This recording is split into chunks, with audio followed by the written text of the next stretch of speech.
যখন আল্লাহ নির্দেশ করলেন ওয়াকুমু লিল্লাহি কানিতিন, তোমরা নামাজে ধীর স্থির চিত্তে দাঁড়াও, আল্লাহ রাসূল সাহাবায়ে কেরামকে ডাক দিয়ে বললেন, নামাজে একবার হাত তুলবা, বারবার আর হাত তোলার দরকার নাই। সুবহানাল্লাহ বলেন।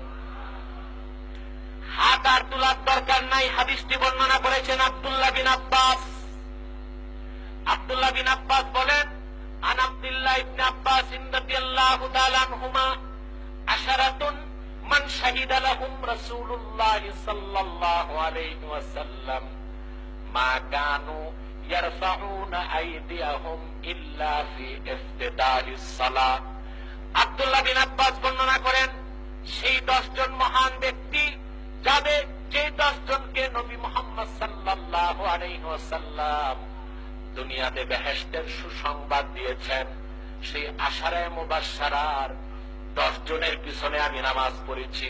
তাদের কোন একজনকে আমি তাকবীর তাহরিমা ছাড়া দ্বিতীয়বার হাত উঠাইতে দেখি নাই।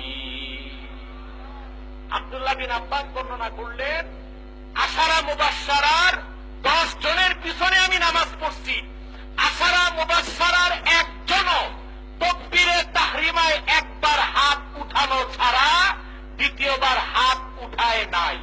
তাহলে রফিয়াদের হাদিস বর্ণনা করলেন আব্দুল্লাহ ইবনে ওমর, আর হাত না তোলার হাদিস বর্ণনা করলেন আব্দুল্লাহ বিন আব্বাস। দোনোটাই সহিহ হাদিস। কোনটায় আমল করব?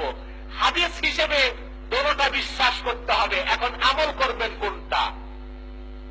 প্রশ্ন আসে কিনা?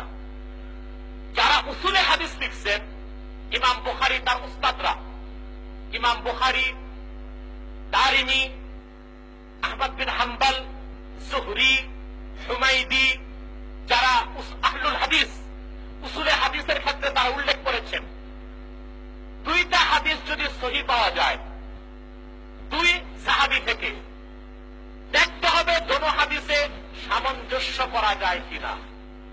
যদি সামঞ্জস্য করা না যায়, তাহলে দেখতে হবে বর্ণনাকারী সাহাবীর বয়স কার বেশি।